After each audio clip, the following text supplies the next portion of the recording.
David Ramos, FIFA via Getty Images. Paul Pogba and Kylian Mbappé of France celebrate winning the World Cup on July 15, 2018, in Moscow.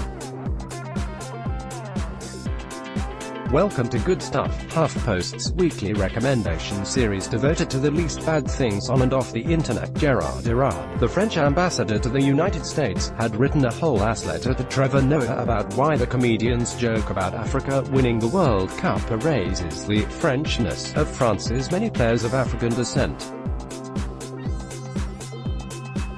In a very "I said what I said" statement, Noah responded, "Black people all over the world were celebrating the Africanness of the French players.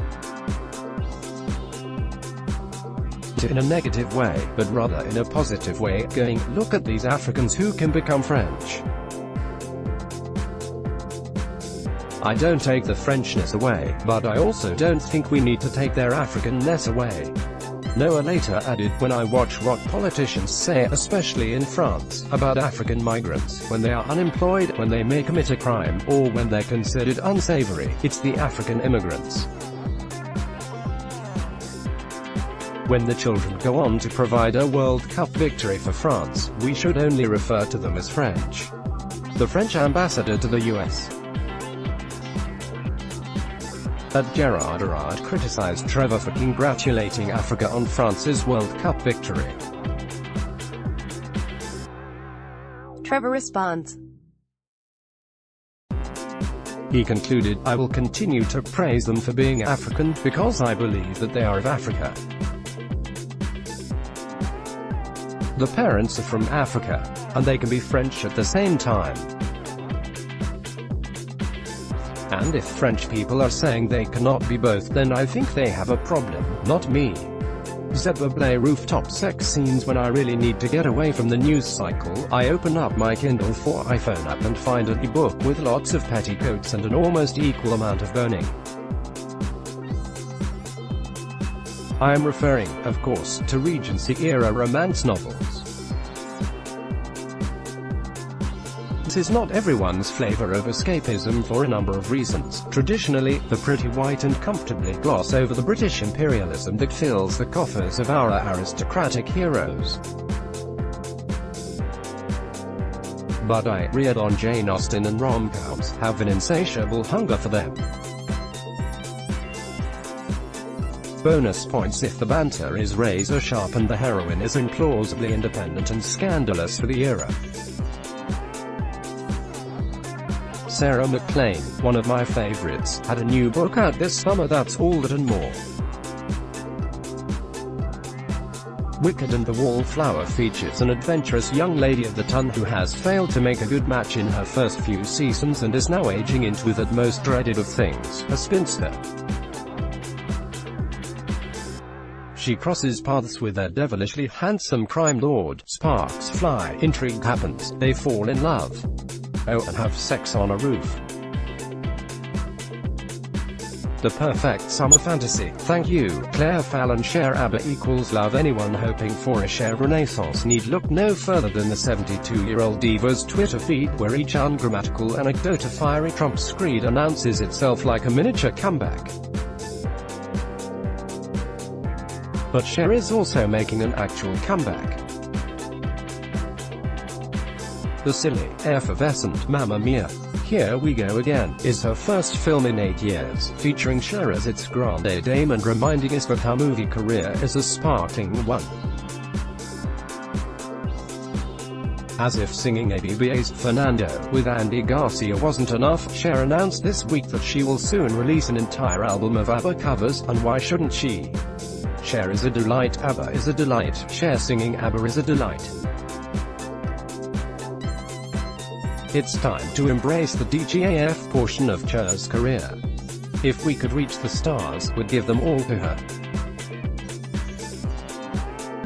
This dude doing the In My Feelings challenge. A post shared by PAKISTANWALAY fire information at Pakistan.Wally on July 19, 2018 at 4:39 AM Pacific Daylight Saving Time. This Pakistani man taking the In My Feelings challenge in his white Patani suit is the only thing that kept my spirits afloat during this very bleak week. He's slightly off rhythm. He barely knows the words to the song. He's earnest as fuck. I want to be him. Laura Bassett. The trailer for the RBG biopic. There was nothing that soothed my soul more this week than watching the newly dropped On the Basis of Sex trailer on repeat. The upcoming Ruth Bader Ginsburg biopic looks like the perfect mix of entertaining, informative, empowering and tear-jerking. It has Armie Hammer as Martin Ginsburg eye candy. It has gorgeous period costumes. It has lines like, "I want to represent clients in the pursuit of justice," and "it could topple the whole damn system of discrimination." It has sweeping protest scenes. It has Kathy Bates. It almost makes you believe that our country could one day not be a burning hellscape. Yes, Felicity Jones' confusing Brooklyn British mashup of an accent leaves much to be desired, and yes, I think Natalie Portman, who was originally slated to play the lead, would have been absolutely perfect, but even those things couldn't stop me from being thoroughly excited to spend my money going to see this film in December. RBG Forever. Emma Gray. The aching ennui and destruction of this subway at Klarna. For as long as I can remember, I've had thoughts about destroying things that look too perfect.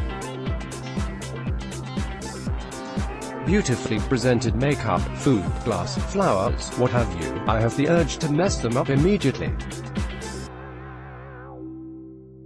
One of my old friends used to call these thoughts Hulk smash.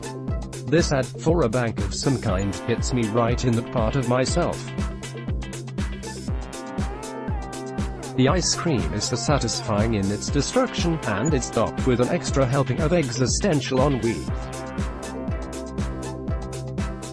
I love how deliciously broken it looks in its melting, how melancholy it is, how smooth and how depleted. I keep seeing it on subways, and every time I do, I get the longing to find the original ice cream, which probably isn't even real ice cream, and screw it up some more. Anna Krakowski. This HuffPost story about Rep. Steve King being a white supremacist. For this story, written by Christopher Mathias, HuffPost's Arthur Delaney tracked down U.S. Rep. Steve King, Iowa, and asked him straight up if he was a white supremacist. He bumbled and fumbled, and did not deny he was a white supremacist. Then King shared the story on Twitter, never denying it. Andy Campbell. This masterpiece disguised as a 10-year-old school notebook. My favorite thing is monsters. Emil Ferris. My favorite thing is monsters is a 400-page beast of a graphic novel posing as a 10-year-old girl's blue-lined school notebook. A 10-year-old werewolf girl named Karen, to be exact, in her notebook. Karen's daily struggles and gothic obsessions take virtuosic form, juxtaposing school bullies and small-minded neighbors with spear-tongued demons and blood-spewing skeletons.